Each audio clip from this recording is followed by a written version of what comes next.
Oke, Bismillahirrahmanirrahim. Aku izin share screen ya, guys. Bentar.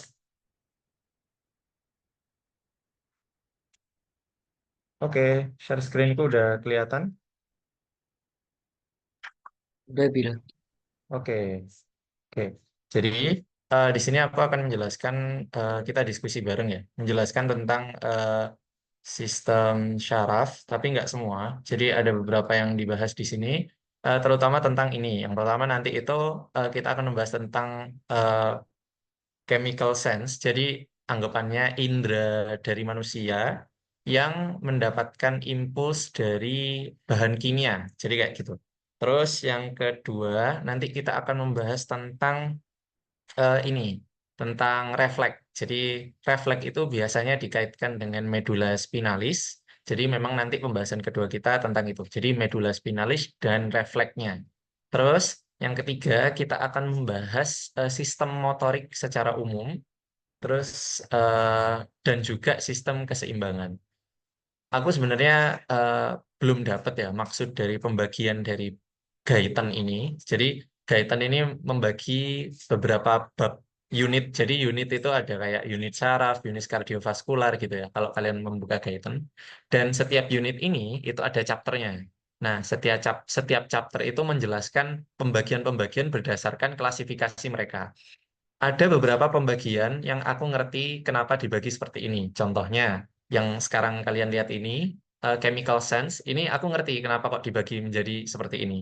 Ada beberapa bab yang aku nggak ngerti kenapa pembagiannya seperti itu. Misal, nanti yang di pembahasan kita ketiga hari ini itu tentang motor function, secara general, cuma kok ada menyinggung terkait keseimbangan gitu, sistem vestibular. Jadi, ya, ada yang mengatakan bahwa Gaitan ini adalah buku puisi dari Faal. Jadi gampangannya bahasa-bahasa yang digunakan oleh Gaitan ini bahasa yang rada apa? Bukan, kita tidak boleh membilang bulat, tapi bahasa yang indah kalau menurut orang. Tapi karena indah itu ya namanya puisi, kita sulit memahami gitu. Nah, ini yang bilang aku pernah dapat dari Dokter Arga, eh, Raden Argarini, Doswalku sendiri. Ya, beliau aja ngomong gitu loh. Sedangkan memang kita berarti bukan berarti kita nggak boleh baca buku ini, tapi setiap kita baca buku ini, kita harus tanamkan bahwa kita harus membacanya pelan-pelan dan juga pelan-pelan mengerti maksudnya. Cuma aku yakin kalau misalkan kita udah memahami seluruh buku ini, wah, itu sangat-sangat di luar nalar gitu ya. Oke, kalau gitu kita mulai dari pembahasan bab yang pertama. Jadi pembahasan bab yang pertama ini sebenarnya gampangannya ya adalah membahas tentang dua sistem indera dari enam indera kita. Kenapa kita bilang sistem indera itu ada enam? Karena sebenarnya sistem indera kita itu ada tambahan keseimbangan vestibular. Karena vestibular itu bukan sistem indera yang biasa. Dia mendeteksi keseimbangan kita melalui sebuah cairan, sama kayak pendengaran sebenarnya. Tapi eh, jarang diingat atau sering dilupakan dalam konsep indera. Makanya kalau kita katakan kita punya indera keenam, itu sebenarnya kita sudah punya indera keenam, yakni indera keseimbangan. Coba kita hitung. Yang pertama, indera somatosensor ya. Jadi kayak rangsangan di kulit, terus habis itu ya nyeri, tekan gitu-gitu. Itu yang pertama. Yang kedua, mata, ya kan? Vision. Nah, somatosensor itu yang di kulit-kulit tadi itu menggunakan konsep mekano. Jadi kayak getaran. Jadi misalkan kalian nih ditekan tangannya. Nah, itu akan membuka channel-channel syaraf yang ada di situ. Dendrit-dendritnya itu terbuka channel kationnya sehingga depolarisasi. Jadi tergantung dengan getaran. Kalian menggetarkan reseptor itu, channel itu. Terus yang kedua mata. Mata itu fotoreseptor, foton, jadi cahaya. Makanya kalau ada cahaya masuk, ada nanti sel cone sama sel rod yang akan mengubah cahaya itu menjadi transmisi sebuah sinyal saraf gitu kan. Nah, itu indera kedua. Indera ketiga, pendengaran. Pendengaran itu menggunakan mekano juga sebenarnya. Jadi frekuensi dari suara itu diubah oleh sel-sel pendengaran menjadi getaran yang namanya nanti ada di tengah itu, di bagian pendengaran tengah ada osicle. Jadi dia akan menggetarkan membran timpani gitu kan. Membran timpani akan menggetarkan osicle dan akan menggetarkan sistem koklear. Nah, nanti akan merangsang cairan yang di situ. Nah, makanya berarti dua indera pertama itu pakai getaran, satu indera pakai penglihatan gitu kan. Ada indera lagi yang nih vestibular. Itu pakai getaran juga. Jadi bukan iya getaran sebuah cairan lah. Jadi kita miring ke sini itu dideteksi kemiringannya sehingga kita tahu posisi tubuh kita itu bisa menyeimbangkan gitu. Nah, itu yang ketiga. Terus Cek, indra ada berapa ya? Oh ya, yang keempat baru dua indra yang terakhir itulah yang menggunakan ini chemical sense. Jadi merubah senyawa kimia menjadi sinyal gitu. Jadi lidah kita maupun hidung kita itu merubah sinyal kimia menjadi sebuah sinyal syaraf atau listrik yang kita deteksi. Nah, ayo kita menyelam bersama ke sistem indera ini. Jadi ini menurutku sangat indah ya dua sistem indera ini, yakni indera penciuman dan indera pengecapan. Pendahuluannya gini. Jadi indera itu sebenarnya adalah saraf ya. Jadi harus ditanamkan bahwa indera itu adalah saraf sehingga sel-sel yang ada di indera ini memiliki konsep yang sama dengan sel saraf, yakni ada resting membran potensial, ada depolarisasi, ada repolarisasi dan ada hiperpolarisasi. Satu-satunya indera yang mana dia tereksitasi jika dia itu mengalami hiperpolarisasi itu mata, sehingga kita bisa menyimpulkan semua indera selain mata itu konsepnya adalah depolarisasi. Jadi semakin ditingkatkan kepositifan dari sel, semakin dia tereksitasi gitu ya. Nah, terus jadi yang pertama harus ditanamkan adalah itu ya, indera itu adalah saraf. Nah, yang ditanamkan kedua adalah indera pengecap sama indera penciuman itu memiliki kesamaan yakni sinyalnya itu bersifat kimiawi. Tadi udah tak beritahu ya. Nah, terus kedua sistem ini, nah ini yang mungkin nice nice to know, semi-semi must to know ya. Semi apa namanya? Indera ini itu eh, mempengaruhi sistem primitif emosional dari manusia. Jadi berhubungan erat sama sistem limbik. Sistem limbik itu adalah sistem yang mengatur memori, mengatur emosi, dan mengatur perilaku dari manusia. Jadi eh, sistem ini dipengaruhi oleh kedua indera ini. Jadi sebenarnya ya semua sistem itu tetap mempengaruhi ya. Maksudnya misalkan mata, mata pasti kita mempengaruhi perilaku kita lah. Pasti kita lihat apa, ya pasti akan kita pelajari sebagai perilaku kita. Cuma maksud dari primitif emosional ini adalah kedekatan terhadap emosi itu sangat kuat. Wes gini, aku pernah baca buku Tortora itu bilang di pendahuluannya bahwa eh, kalau kalian itu mencium bau masakan ayam goreng dari ibu kalian atau ayam goreng dari siapapun yang khas kalian kenal, walaupun kalian sudah tidak mencium bau itu selama 10 tahun, saat kalian cium lagi, emosi kalian akan terlarut di situ. Contoh gampang gini deh, contoh gampang kalau kalian bau tanah setelah hujan. Nah itu vibes-nya kan beda. Yaitu karena sistem kedua indera ini, penciuman maupun perasa, itu sangat berkaitan sama sistem emosi kita. Semakin berkaitan sama sistem emosi, itu semakin tersimpan di sistem memori. Jadi kayak gitu. Jadi makanya kita kalau misalkan ada kejadian-kejadian yang menguras emosi, itu biasanya tersimpan lama di sistem memori kita. Nah, oleh karenanya contohnya tadi, sistem penghidung kita mencium bau tanah setelah hujan, ya kita semua tahu rasanya bagaimana sistem itu mempengaruhi memori dari kita. Gitu. Oke. Nah, kita masuk ke sistem indera yang pertama, yakni indera pengecapan. Ada yang bilang bahwa indera pengecapan ini adalah indera yang paling berdosa karena kita menuruti indera pengecapan ini untuk makan makanan yang tidak sehat. Seperti misalkan kita makan manis, itu bukan keinginan dari tubuh kita, tapi keinginan dari lidah kita.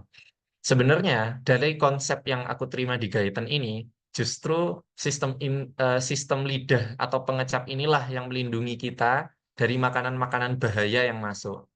Nah, yang justru menjadi keinginan untuk makan-makan manis dan lain-lain itu bukan di lidahnya, tapi di otaknya gitu. Jadi sebenarnya yang berdosa bukan lidah. Lidah hanya menyampaikan rasa yang diterima.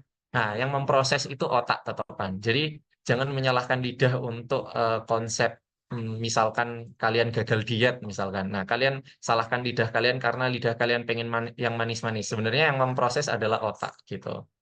Ya, ya, tidak bisa dipungkiri aku juga suka manis. Nah, Jadi indera pengecap adalah indera yang merasakan substrat kimia yang akan masuk ke dalam sistem pencernaan. Oke, dua indera ini tadi sebenarnya fungsinya adalah gampangannya karena mempengaruhi perilaku, sehingga dia ditaruh di bagian yang krusial dalam tubuh kita, yakni sistem pencernaan sama sistem pernafasan. Misal, kalau kita mau makan, kita akan merasakan makanannya dulu. Kalau makanannya nggak enak atau kalau makanannya pahit, biasanya pahit itu dikaitkan sama dahulu kala ya, kalau zaman purba. Pahit itu dikaitkan sama sesuatu yang bersifat racun. Nah, karena itu lidah ini ditaruh di gerbang pertama sebelum masuk ke sistem pencernaan. Apabila dia merasakan apa namanya racun gitu ya, yang pahit-pahit, dia akan melepeh, mengeluarkan nggak jadi makan gitu. Jadi dia sebagai apa namanya? Sebagai filter dari pencernaan kita. Sama kayak hidung nanti. Hidung itu kalau misalkan ada substrat-substrat berbahaya itu kan, bau, terus habis itu misalkan plastik dibakar itu kan bau banget kan. Nah, itu kan substrat-substrat berbahaya. Nah, itu hidung kita akan merasakan sehingga kita bisa adaptasi, yaitu konsep dari fisiologis kan homeostasis yang menjaga tubuh kita. Oleh karenanya kedua sistem ini sebenarnya sebagai filter gitu ya. Nah, misalkan apa namanya? Saya mau ngomong apa tadi? Oke deh, kita lanjut dulu. Nah, eh, ini masuk ke teori ya. Jadi konsep dari lidah ini sebenarnya dipersyarafi oleh tiga syaraf. Jadi untuk sensoriknya, lidah ini disyarafi oleh glossofaringal sama nervus facialis. Sebenarnya nggak langsung dari nervus facialis ya. Ini ada nervus lingualis dulu, terus nanti masuk ke chorda timpani, baru dilanjut dan bergabung menjadi nervus facialis gitu ya. Nah, konsep dari glossofaringal yang katanya di lagu sebuah lagu itu katanya rasakan dan menelan, sebenarnya tidak semua dirasakan oleh glossofaringal. Hanya sepertiga dari lidah aja yang merasakan dari nervus glossofaringal. Dua per tiga dari lidah yang anterior itu dirasakan oleh nervus facialis. Jadi, nervus facialis itu selain untuk gerakan wajah kita, untuk ekspresi, itu juga punya sensoris untuk lidah. Jadi jangan dilupakan ya. Lidah itu nggak hanya glossofaringal, tapi facialis. Nah, untuk gerakan lidah itu pakai apa? Hipoglossus. Jadi yang ke-12 gitu ya. Jadi lidah ini juga berfungsi untuk apa? Gerakan yang sangat keren karena gerakannya itu bisa kemana-mana. Sangat lentur, sangat bisa meraih semua ujung sudut dari mulut kita. Jadi kalau ada yang nyantol-nyantol, kadang-kadang jari kita tidak menemukan, tapi lidah kita menemukan gitu ya. Hmm. Terus lidah memiliki bentukan-bentukan kecil yang disebut papila. Nah, ini yang perlu kalian tanam bahwa ada tiga papila yang ada di lidah dan lokasinya itu berbeda-beda. Jadi ada yang pertama adalah papila foliata, terus ada papila circumvallata, dan ada papila fungiformis. Ini kalian pelajari di histologi. Sebenarnya secara kaitan rasa yang diterima itu tidak jauh berbeda, cuma mungkin lokasinya dan jumlah dari taste bud. Nah, nanti aku bahas taste bud. Nah, jumlah dan lokasinya itu kalau misalkan di circumvallata itu kebanyakan ada di posterior, jadi di daerah sini. Kalau foliata itu ada di lateral. Nah, kalau fungiformis itu ada di depan. Aku biasanya mungkin kalau nginget gini aja, kandidiasis atau jamuran yang ada di lidah itu biasanya ya pasti daerah-daerah anterior banyak kenanya, fungi gitu kan, kandidia. Nah, oleh karenanya fungiform yang berbentuk seperti jamur itu ada di bagian depan gitu. Nah, sisanya circumvallata sama foliata, ya udah kalian cari sendiri gimana caranya. Tapi memang circumvallata itu entah gimana masuk ke mindsetku bahwa circumvallata itu papila yang paling besar gitu. Jadi aku nggak jarang ketuker sama foliata. Nah, terus konsep dari taste bud ya. Jadi kalau kalian pernah mendengar bahwa struktur fungsional terkecil dari tubuh manusia itu adalah sel, maka struktur fungsional terkecil dari lidah itu adalah taste bud. Struktur fungsional terkecil itu bukan berarti struktur yang terkecil, tapi struktur yang bisa merepresentasikan fungsi dari satu organ itu. Jadi gampangannya kalau misalkan taste bud ini dibagi lagi itu masih ada ya jelas. Kalau kita bagi kalau kita bagi sebuah benda itu pasti ada yang lebih kecil sampai atom pun bisa dibagi yang menjadi lebih kecil. Makanya istilahnya itu struktur fungsional paling kecil, sehingga dia itu bisa merepresentasikan fungsi dari organ itu. Maka taste bud ini itu adalah struktur yang paling kecil, fungsional gitu. Nah, taste bud ini terletak di papila-papila tadi. Misal di foliata, di circumvallata ini, posisi taste bud-nya seperti ini. Nah, gimana sih konsep dari taste bud itu?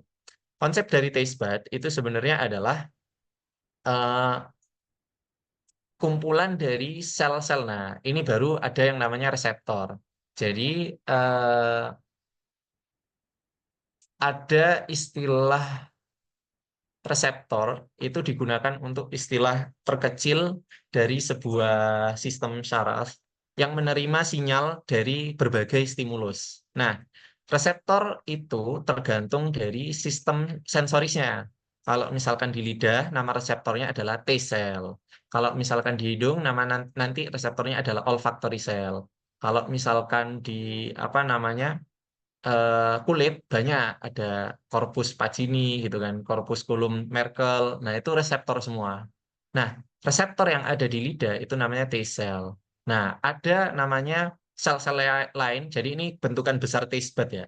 Sel-sel lain yang ada di taste bud itu ada namanya basal cell sama ini sebenarnya ada sustentacular cell. Jadi yang rodok nggak ungu ini sebenarnya adalah sustentacular cell. Sustentacular cell itu sebenarnya adalah sel yang ya sebagai apa ya em, temen aja, jadi nggak fungsional untuk pengecap gitu.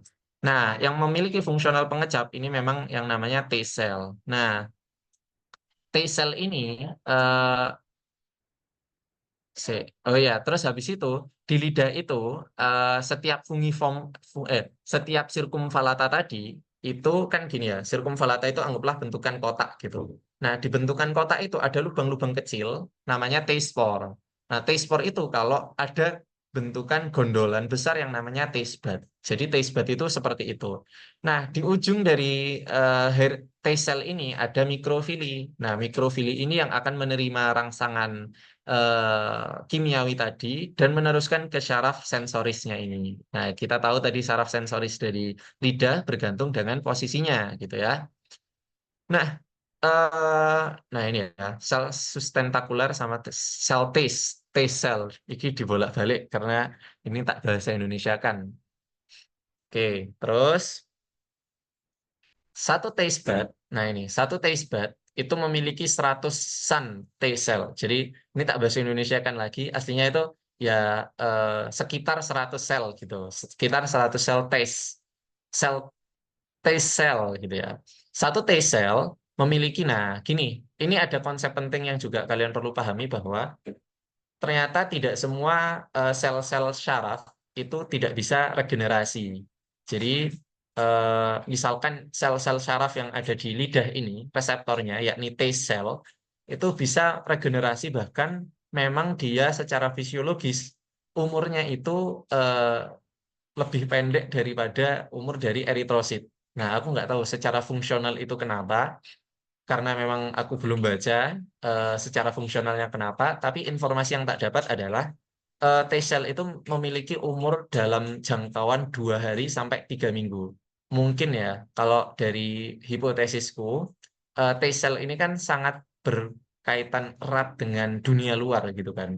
Sebenarnya kan sistem pencernaan kita itu adalah sistem yang sistem bolongan di dalam tubuh kita dari mulut sampai anus, tapi di dalam tubuh gitu kan. Jadi kan bolong terus kan sampai bawah. Oleh karenanya yang sering terpapar dunia luar itu kan sistem pencernaan gitu. Nah, karena terpapar terus mungkin gampang rusak gitu ya mungkin secara hipotesisku sehingga umur dari T cell ini apa namanya ya gampang berubah lah. Maksudnya dia itu umurnya pendek sekali gitu. Taste bud, nah ini udah T cell ya. Jadi umurnya sekitar 2 sampai 3 minggu, rata-rata 10 hari. Kalau umur dari eritrosit rata-rata 120 hari. Taste bud ini terletak di antara sel-sel epitel yang ada di tiga jenis papila lidah tadi. Aku sudah bahas. Terus lokasi papila lidah juga beragam. Ini tadi udah tak bahas ya. Ada yang posterior, circumvallata, lateral, foliata, anterior kayak jamur, fungiformis. Satu taste bud dalam konsentrasi yang rendah. Nah, ini juga konsep yang perlu diketahui. Nanti kita akan bahas rasa apa yang sering kita rasakan di saat kita makan. Nah, jadi ada 5 dasar rasa sebenarnya. Nah, 5 dasar rasa ini sebenarnya satu taste bud ini itu bertanggung jawab cuma merasakan satu rasa. Sebenarnya bukan gitu sih ngomongnya. Ngomongnya itu satu taste bud ini sebenarnya eh, kalau nggak dipaksa itu dia hanya bisa merasakan satu rasa. Dia hanya fokus pada satu rasa. Misal nih, kita minum Pocari Sweat ya. Pocari Sweat itu kan ada garamnya, ada gulanya gitu kan. Nah, di dalam Pocari Sweat itu kan ada manisnya, ada asinnya, sakjane gitu. Rasa dasarnya. Cuma ya taste bud ini merasakan ya satu di sini itu merasakan asin, satu di sini merasakan manis, yang di sini misalkan merasakan asin juga gitu. Intinya dalam konsentrasi yang rendah itu satu taste bud itu hanya merasakan satu rasa aja. Jadi misalkan asin ya, asin aja satu ini. Cuma dalam konsentrasi yang tinggi, jadi misalkan asin dan manisnya ini tinggi, mereka bisa dipaksa untuk merasakan 2 sampai lebih dari rasa. Jadi merasakan lebih dari 2 rasa itu bisa. Cuma secara umum ya, secara umum satu paket taste bud ini tugasnya ya satu rasa aja gitu. Tergantung rasa apa yang datang. Nah, manusia dewasa itu punya sekitar 3.000 sampai 10.000 taste bud ya, guys. Jadi sekitar 3.000 sampai 10.000 taste bud. Nah, semakin tua seseorang, taste budnya itu semakin berkurang. Oleh karenanya, semakin orang itu tidak bisa merasakan makanan, semakin nggak bisa merasakan manis. Adanya pahit aja. Cuma konsep merasakan pahit aja ini nanti kita bahas dengan threshold rasa ya. Oke, bentar. Oke, untuk 5 dasar rasa ya. Jadi 5 dasar rasa ini sebenarnya dikonsepkan oleh eh, pakar fisiologis. Bahkan ada pakar fisiologis dari Jepang yang mengkonsepkan satu dasar dari 5 dasar rasa. Nah, dasar dari sebuah reseptor atau dasar dari sebuah stimulus itu sebenarnya manusia yang mengklasifikasikan. Mungkin ada rasa lain atau mungkin ada dasar lain yang belum ketemu. Cuma sementara itu ada 5 dasar rasa. Ini kok 4? Karena ini digabung ya, sweet umami. Ya, umami itu ada rasa tersendiri. Jadi ada bitter atau pahit, sour atau asam, sweet, manis, umami.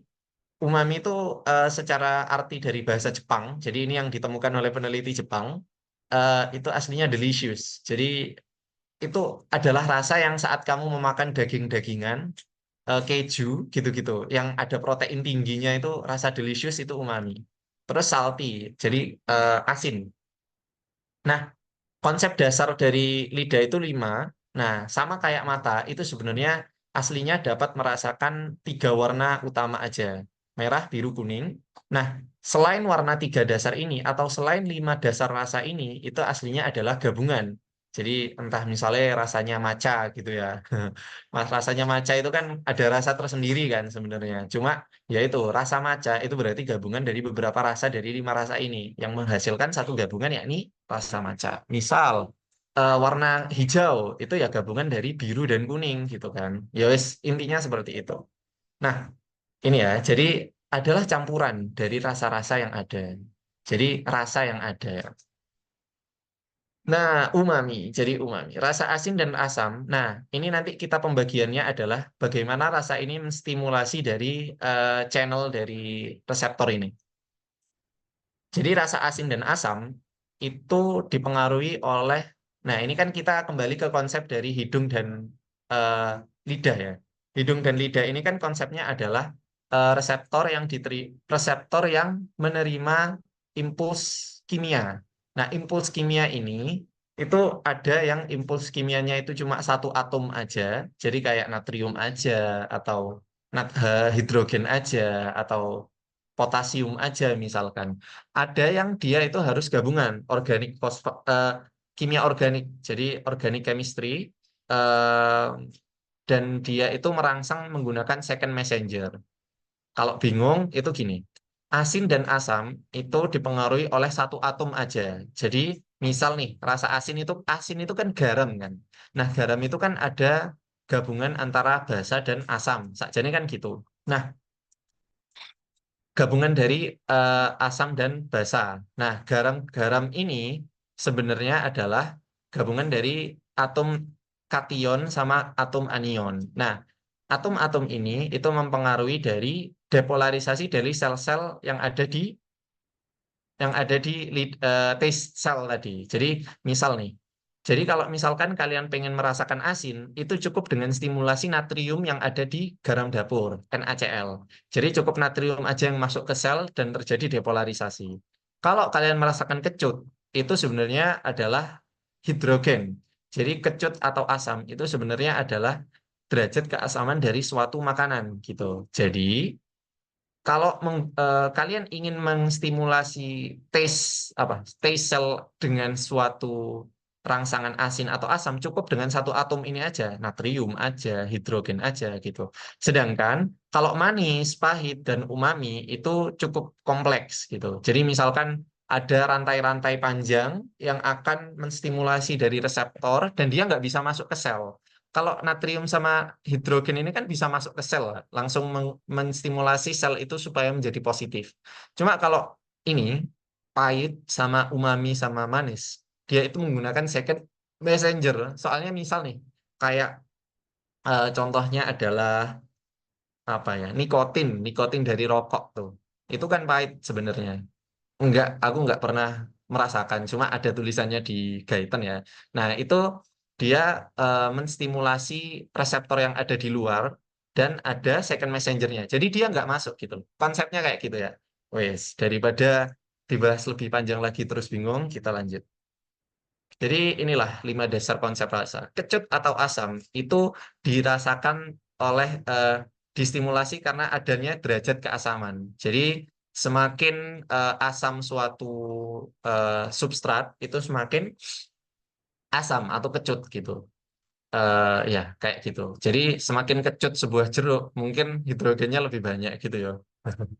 Terus rasa asin. Nah, rasa asin ini beda sama rasa asam ya. Walaupun mereka itu sama-sama distimulasi oleh satu atom, tapi kalau asam itu ya oleh hidrogen aja gitu. Karena memang konsepnya derajat keasaman. Seberapa banyak hidrogen yang ada di senyawa tersebut gitu. Cuma kalau rasa asin itu tergantung dari jenis garamnya. Nah, jenis garam itu kan ada gabungan dari kation dan anion kan. Nah, kation dari garam itu yang sebenarnya menstimulasi sel dari T sel tadi. Nah, contohnya NaCl yang menstimulasi sebenarnya secara garis besar itu adalah natriumnya. Di Guyton itu bilang gitu. Jadi klorinnya itu sebenarnya menstimulasi juga tapi nggak sebanyak natrium. Jadi kayak gitu modelnya. Terus rasa manis. Nah, diakibatkan oleh kimia organik seperti gula, glikol, alkohol. Jadi alkohol ini konon katanya juga manis. Aku nggak tahu ya. Terus habis itu ketones dan mekanismenya menggunakan second messenger. Jadi dia nempel aja, nggak usah masuk ke T cell-nya gitu ya. Yo, ya kayak gitu deh. Umami itu beberapa asam amino tertentu. Kenapa kok asam amino? Kalian harus tahu bahwa protein itu terdiri dari banyak asam amino. Nah, daging-dagingan atau keju dan lain-lain itu yang mengandung banyak protein itu mengandung asam amino yang merangsang kita untuk apa namanya makan protein gitu. Jadi rasa delicious yang didapatkan dari umami itu sebenarnya adalah rasa dari asam amino tertentu yang ada di daging. Ini sebenarnya mendorong kita untuk mengkonsumsi kebutuhan protein. Makanya, jadi konsep dari merasakan itu sebenarnya bukanlah em, kita itu maksudnya bukan bukan lidah kita yang berdosa terhadap makanan yang kita pilih. Justru lidah kita itu sudah mengklasifikasikan mana makanan yang kita butuhkan. Contohnya seperti umami ini. Jadi umami ini membuat daging itu terasa delicious itu karena kebutuhan kita terkait kebutuhan kita yang berkaitan dengan sintesis protein. Oleh karenanya kita membutuhkan asam amino gitu. Makanya kita dirangsang oleh lidah sebenarnya untuk ini loh makanan yang kita butuhkan. Sebenarnya seperti itu. Rasa pahit adalah rasa. Ini bukan arsa ya, rasa. Jadi adalah rasa yang dari beberapa zat seperti alkaloid. Jadi seperti alkaloid. Jadi contoh kafein, nikotin, dan lain-lain gitu. Jadi setelah kalian membahas dari 5 rasa ini, kalian tahu bahwa contoh yang tidak jelas itu manis, umami, dan pahit. Kalau asin dan asam jelas kan. Asam itu ya wis semakin banyak H plus itu semakin asam. Kalau asin itu ya semakin mungkin kationnya banyak semakin asin. Tapi manis, umami, dan pahit ini kompleks. Oleh karenanya kita mempunyai threshold rasa ya. Jadi threshold rasa ini sebenarnya adalah threshold yang dipunyai oleh berbagai rasa. Jadi em, ada nggak? Oh nggak ada. Jadi wah ini salah, ini bukan yang ini. Nggak apa-apa deh. Jadi misalkan lidah itu menerima impuls rasa makanan yang masuk untuk perlindungan fisiologis. Nah ini nih. Jadi ada namanya threshold ya. Kayak ini R-nya di depan saja nih. Threshold yang dicapai oleh masing-masing kita oleh lidah kita. Apa sih maksudnya threshold? Threshold itu kan sebuah batasan ya kalau kalian belajar di sistem eksitasi. Jadi threshold dari rasa itu berbagai macam. Kalau rasa pahit segini, rasa manis agak naik. Artinya, kalau kita mau merasakan rasa pahit, dikit aja itu udah kerasa. Kalau rasa manis, kita rasa manis dikit itu belum kerasa, sampai rodok akeh titik, baru kerasa bahwa makanan itu manis. Itu sebenarnya adalah mekanisme perlindungan kita. Makanya nih, rasa pahit hanya memerlukan 0,0000008 eh, ya 8 untuk terangsang. Jadi se- nah, jadi sedikit rasa pahit aja. Oh ya, kasih 0,00008 molar untuk terangsang. Jadi sedikit terangsang aja itu em, udah kerasa bahwa itu pahit. Nah, itu sebenarnya adalah mekanisme perlindungan dari tubuh kita untuk menghindari hal-hal yang pahit. Karena hal-hal yang pahit, walaupun tidak semua, jadi yang pahit itu dalam konsep purba sering diklasifikasikan sebagai zat berbahaya gitu. Dulu itu aku menggunakan lidah itu dengan sangat baik ya. Jadi aku menggunakan lidah untuk mengklasifikasikan mana makanan yang aman saat aku meminum susu. Jadi dulu kan aku suka ya sampai sekarang suka susu kan. Nah, susu itu kan ada basinya gitu. Nah, kalau susu basi itu kan kerasa. Nah, dulu itu karena aku eman terhadap sebuah susu, yang mana susu itu udah lama sebenarnya tak simpen. Tapi aku merasakan dia itu basi apa enggak ya gimana lagi. Pasti tak rasakan pakai lidah gitu kan. Jadi tak minum segelas tapi nggak tak telan, tak rasakan kalau basi ya tak lepeh, kalau nggak basi berarti susunya masih aman. Nah, itu konsep sederhana dari lidah sebagai perlindungan fisiologis. Nah, manis itu cukup 0,001. Tapi ini itu secara konsep dasar. Karena seperti yang tadi dikonsepkan bahwa rasa manis, rasa pahit, dan rasa umami, dan lain-lainnya itu tergantung jenis substratnya. Oleh karenanya, tergantung thresholdnya di masing-masing bahan. Ada yang namanya sakarin, itu memiliki rasa manis ini loh, sakarin, 675 kali lipat daripada sukrosa. Nah, aku kaget, karena dulu PPT Dokter Gadis itu ada ini, ternyata beliau ngambil dari sini, dari Gaiten. Nah, apalagi ini, satu propoksi, 2 amino, 4 nitrobenzen, ini mempunyai rasa manis 5.000. Wah, apakah kalian mau mencoba ya? Cari sendiri ya. Nah, gitu. Nah, ini makanya garam nih nggak semua oleh natrium ya. Ada CaCl2. Maka ini yang lebih berperan adalah kalsiumnya. Jadi pokoknya kation lah yang sering lebih berperan di konsep dalam keasinan dari suatu makanan gitu ya.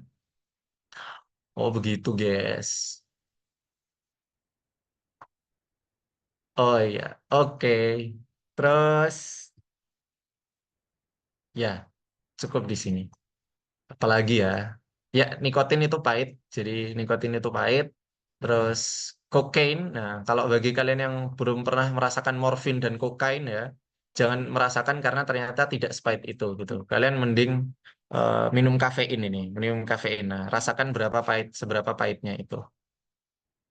Oh, sakat. Oke, sekalian ya. Jadi kalau rasa manis dari sakarin 675 kali lipat itu sebenarnya bukan thresholdnya yang lebih tinggi, tapi jadi dia thresholdnya sama ya. Jadi, Masya Allah.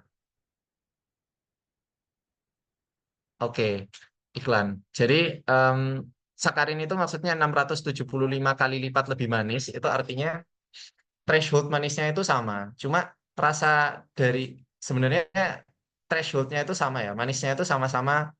Oh enggak, salah. Jadi thresholdnya itu justru lebih rendah. Indeks, jadi aku lupa menjelaskan indeks. Jadi indeks dari rasa ini sebenarnya diambil dari salah satu substrat. Jadi misalkan indeksnya itu sukrus. Jadi yang dimaksud dari misalkan rasa manis itu cukup 0,001 molar, itu maksudnya sukrus itu cukup 0,001 molar untuk terangsang. Nah, ini itu dibulatkan menjadi sebuah indeks. Jadi satu sukrus itu cukup, maksudnya kalau kita perbandingannya sukrusnya satu, itu,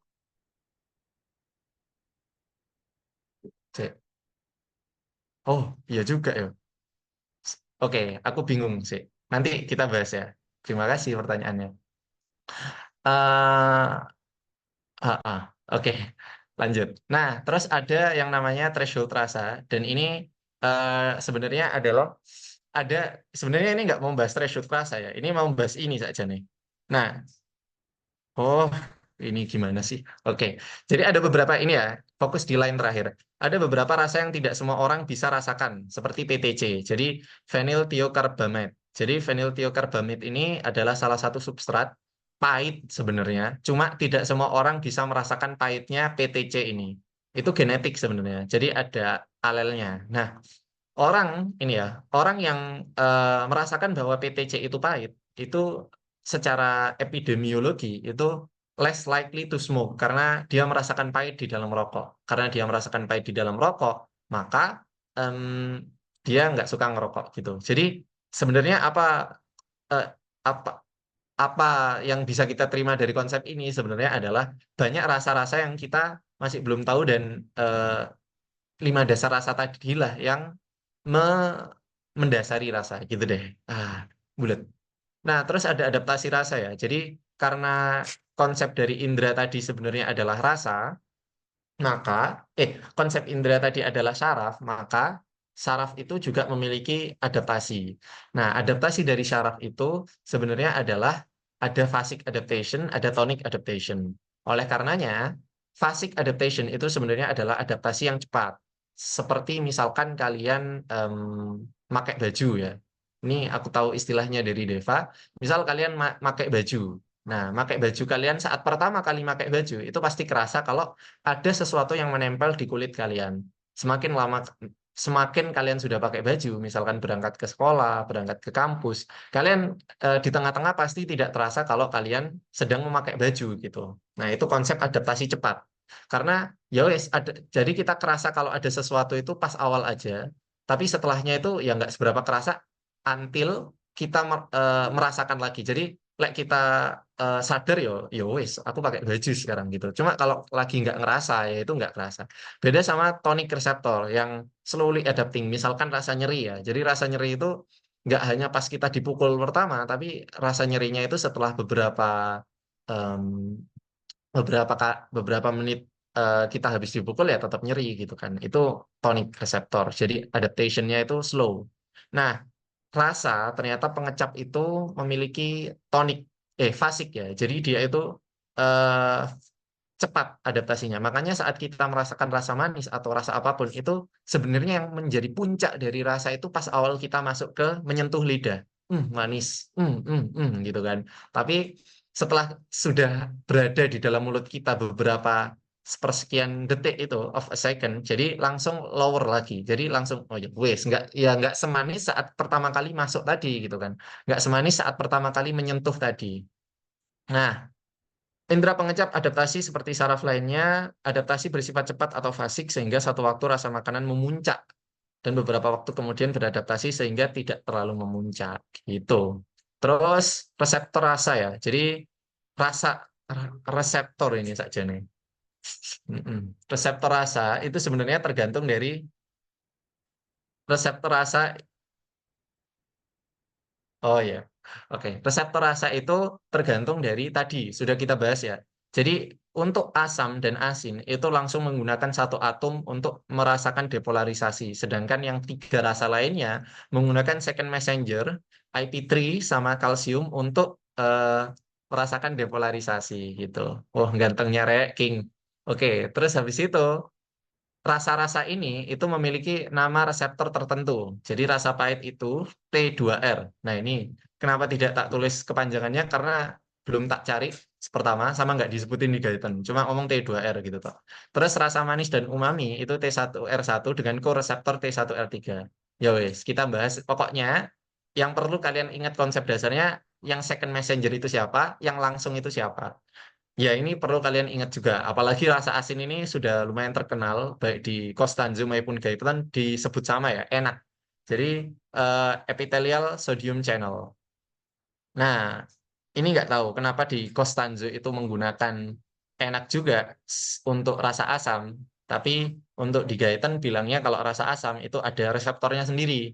Otopetrin satu, jadi hidrogen sendiri, selective ion channel, sama KIR2.1. Gitu.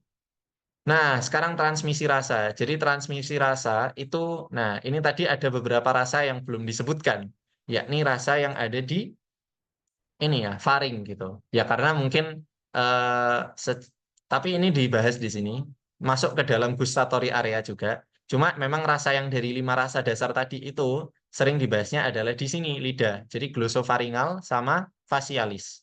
Nah, glosofaringal sama facialis itu nanti akan ke apa namanya, ganglion.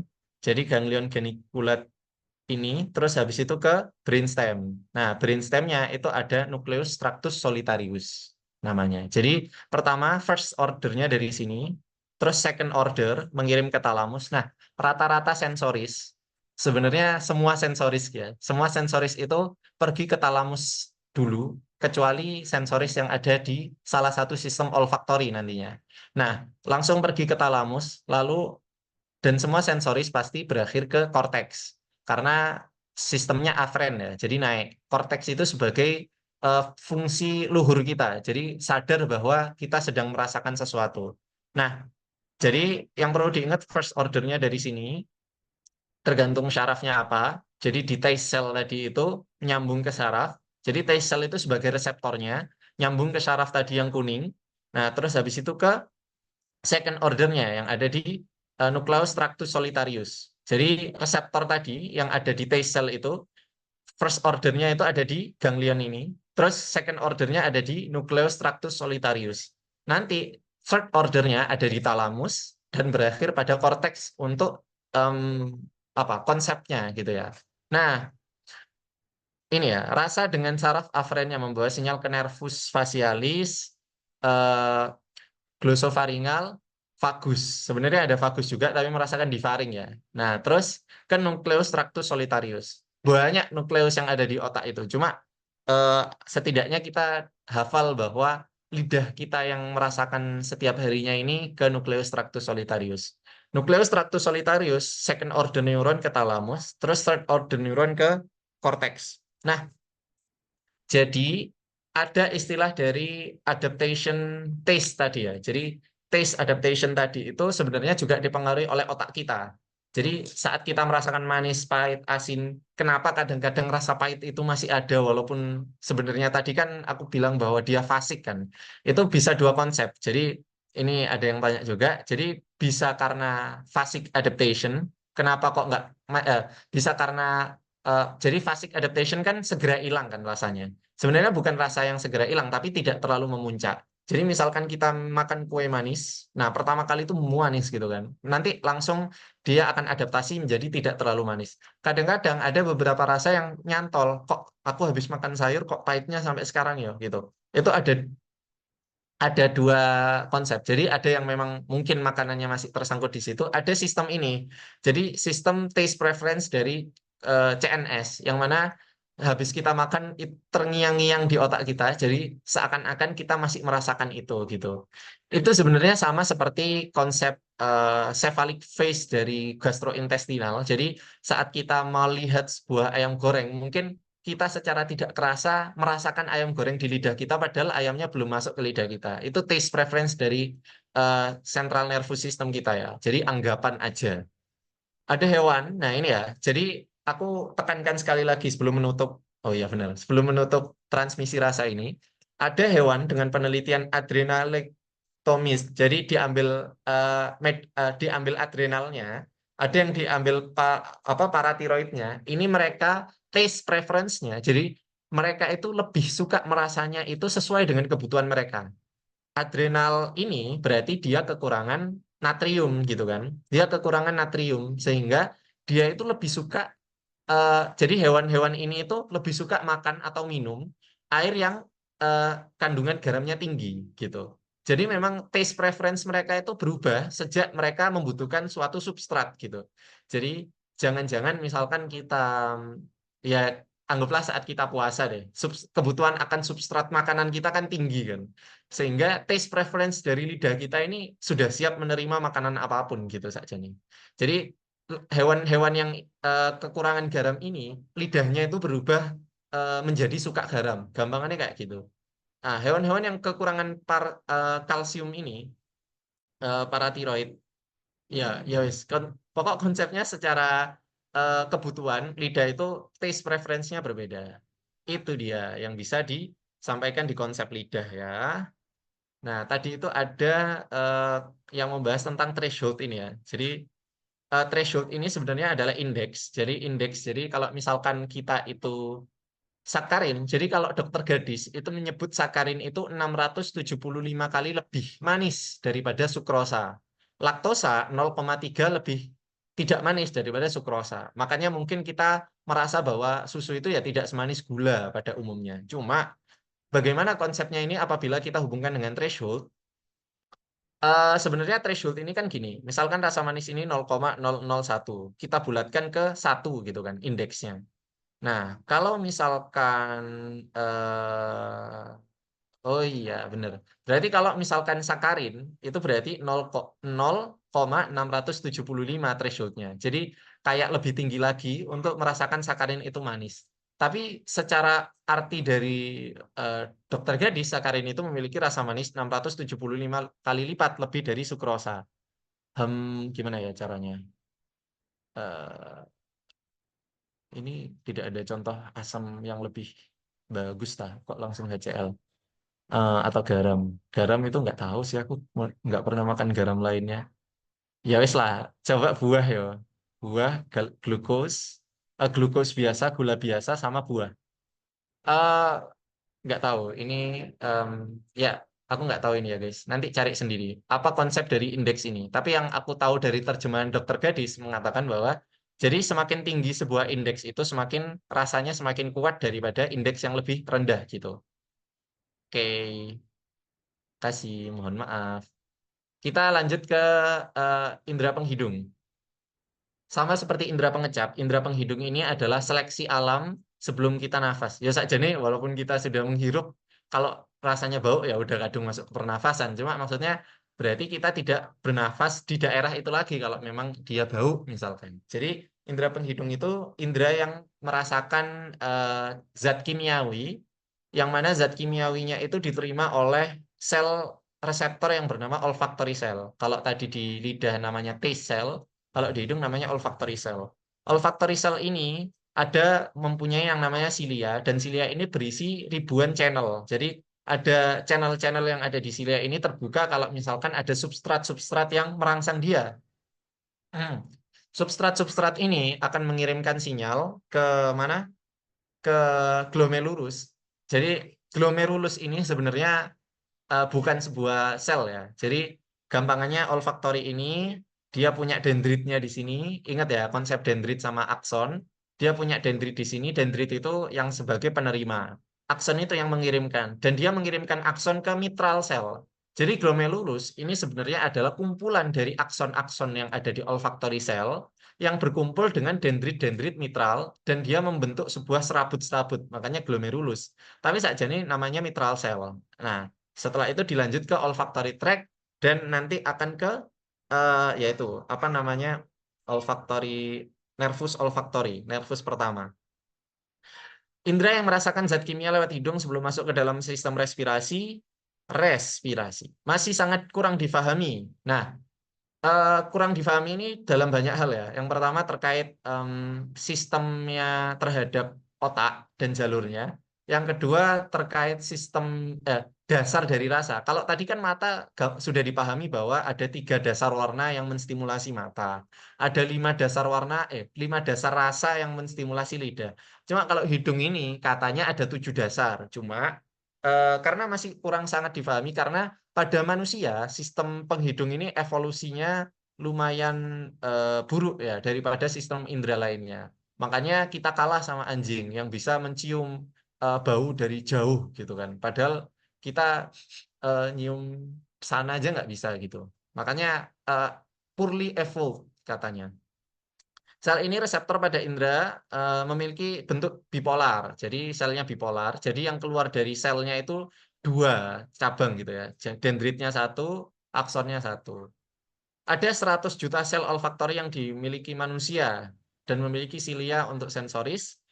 Dikirim ke olfactory bulb, diproses oleh sel mitral, dikirim lewat saraf kranial nomor satu, olfactory. Nah, sel-sel saraf tadi itu menggunakan konsep semuanya ya, semuanya menggunakan konsep second messenger. Jadi tidak yang seperti lidah asam dan asin tadi yang langsung masuk atomnya, tapi tujuh rasa dasar dari hidung ini dia menggunakan second messenger. Jadi odoran atau baunya itu ke second messenger, terus barulah membuka suatu channel gitu ya. Ada 7 bau dasar dan aku tidak tahu apa ini maksudnya. Ya, mungkin kalian cari sendiri apakah bau floral itu. Jadi kalian itu nggak hanya ngomong bahwa ini bau, jadi kalian nanti bisa ngomong bahwa ini bau eteral gitu. Jadi lebih keren. Tapi aku nggak tahu ini apa maksud baunya ini. Beda sama asin yang tadi bisa kita bayangkan ya. Nah, gradiasi dan threshold bau seperti perasa tadi. Jadi kita punya thresholdnya juga. Nah, threshold dari bau itu konsepnya bahasannya di sini bukan kayak rasa tadi yang ada angka-angkanya, tapi kita membahasnya tentang perbedaan threshold reseptor yang ada di bau sama yang indera lain. Jadi gradiasi maksimum, jadi gradiasi threshold itu berkisar 10 sampai 50 di atas threshold. Gini loh. Jadi misalkan bau wangi bunga sempro misalkan ya. Bau wangi bunga sempro itu thresholdnya 1 misalkan. Nah, saat kita merasakan threshold 1 itu, kalau kita tambah bunga sempronya menjadi 10, itu masih bisa kita rasakan.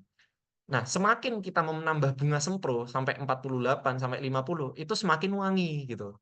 Cuma batasnya itu 50 bunga sempro. Jadi di atas 50 bunga sempro, ya wes wanginya sakmono ae gitu. Jadi kita menambah bunga sempro 50, kita menambah bunga sempro 1000, ya wes yang bisa kita cium wanginya ya derajatnya cuma segitu itu aja. Wangi gitu. Beda sama pendengaran, yang thresholdnya itu gradiasinya dari 1 sampai 1 miliar. Makanya kita bisa merasakan suara dari suara yang paling kecil sampai suara yang gede gitu ya. Jadi karena kita bisa merasakan gradiasi yang panjang itu gitu. Sedangkan kalau bau itu ya bau apa ini gitu.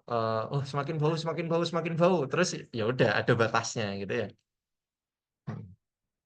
Nah, transmisi sinyal indera pembau itu ada 3. Jadi kayak dia itu eh, sebenarnya bukan ada 3. Dia itu sebenarnya ke 2 area aja secara garis besar. Medial olfactory area, lateral olfactory area. Cuma nanti lateral olfactory area ini ada 2 sistem yang dibahas. Nah, berbeda dengan sistem indera lainnya. Oh ini, waduh, ini ada ini sebenarnya. Nah, dibagi jalurnya menjadi 3. Jadi setelah tadi kita di apa reseptor yang ada di olfactory namanya apa tadi? Olfactory cell. Terus habis itu dari olfactory cell itu ke mitral cell. Terus habis itu dari mitral cell baru ke olfactory nervus olfactorius dan menuju ke otak secara langsung. Jalurnya dibagi menjadi 3. Jadi sistem dari olfactory bulb ini tidak perlu ke brainstem ya. Jadi kalau misalkan tadi si lidah kan ke nucleus tractus solitarius kan, ada di brainstem kan. Nah, kalau pembau ini lebih dekat lagi ke otak gitu. Nah, jalur satu namanya primitif. Jadi jalur satu ini medial, yang ke medial, jalur 2 dan 3 ini ke lateral. Apa maksudnya? Ini terkait dengan fungsi penghidung kita. Jadi jalur satu yang medial olfactory area itu sebenarnya untuk refleks pembauan aja. Jadi namanya primitif, maka konsep dari syarafnya tidak terlalu keren. Padahal menurutku refleks itu keren. Jadi gampangannya kalau misalkan kita membau ayam goreng, lalu kita ngiler, kita salivasi, itu masuk ke jalur satu, medial olfactory area. Jadi semakin kita membau, semakin kita salivasi. Kalau di hewan itu ada licking, jadi kayak Enggak gitu. Kalau kita kan menjaga perilaku kita dan kehormatan kita ya agar tidak leaking kan. Cuma kalau ngiler kan tidak bisa ditahan. Jadi intinya ini tuh refleks saat kita membau sesuatu, kita mengeluarkan gerakan tidak kita sadari itu. Itu jalur satu. Primitive olfactory system. Yang kedua less old olfactory system. Gampangnya lebih canggih dikit. Jadi dia itu mempengaruhi sistem emosi kita. Kenapa? Karena dia itu ke area yang namanya paleokorteks yang ada di lateral nanti, dan dia itu satu-satunya jalur sensoris yang tidak perlu ke talamus. Jadi tidak perlu ke talamus. Jadi talamus ada di sini, jadi impulsnya ke sini-sini dulu. Tapi kalau yang di mana paleokorteks ini, jadi yang berkaitan dengan emosi dan behavior kita itu tidak perlu ke talamus. Jadi lebih canggih dikit ya, nggak hanya refleks. Ini membahas tentang emosi dan perilaku kita. Jadi makanya kata Prof. Abdurrahman kita sebagai seorang dokter, kita harus menjaga bau kita karena bau yang dirasakan pertama oleh pasien itu mempengaruhi emosinya mereka nanti. Oleh karenanya itu jalur yang kedua, lateral olfactory area bud, paleokorteks yang tidak melewati talamus. Nanti jalur tiga ini melewati talamus, jadi lebih kompleks lagi. Cuma dia itu untuk berfungsi sebagai analisa bau. Jadi, bau ayam goreng, bau telo goreng, bau ini, bau itu gitu. Makanya kemarin aku di rumah dengan mudah membedakan saat keluargaku masak pisang goreng daripada masak nasi goreng gitu. Karena baunya memang sudah beda. Itu masuk ke neural pathway ya, lebih canggih lagi. Kalian bisa membedakan bau dari sini. Ini baunya seseorang gitu misalkan. Hmm. Terus kita masuk ke bab yang kedua. Itu tadi tentang indera. Jadi indera itu ya sebagian besar seperti itu. Nah, kita masuk yang kedua yakni spinal cord motor function. Jadi kita membahas refleks. Tadi disinggung dikit ada yang di sistem pertama yang the primitive olfactory yakni refleks. Nah, kita sekarang membahas the cord reflex. Jadi kenapa namanya cord reflex? Spinal cord. Kenapa namanya cord reflex? Karena konsepnya adalah refleks itu. Jadi apa sih refleks itu? Refleks itu adalah stimulasi motorik oleh sensorik. Jadi kita bergerak karena kita merasakan. Itu refleks. Jadi kayak kamu dikepluk orang, kamu langsung refleks mukul balik, itu refleks namanya. Kenapa refleks itu disebut cord reflex? Karena semua sistem tadi, jadi habis kita menerima rangsangan, terus ada motoriknya, itu berbentuk sebuah sirkuit. Sirkuit itu, jadi kayak ini neuron, neuron, neuron, bentuk sirkuit yang memutar itu ada letaknya di spinal cord. Jadi sirkuit itu nggak ada di otak, sirkuit itu nggak ada di eh, brainstem, tapi letaknya di spinal cord atau medula spinalis. Nah, sirkuit-sirkuit itu nanti komandonya memang dari otak. Cuma yang melanjutkan secara tidak sadar itu adalah medula spinalis gitu.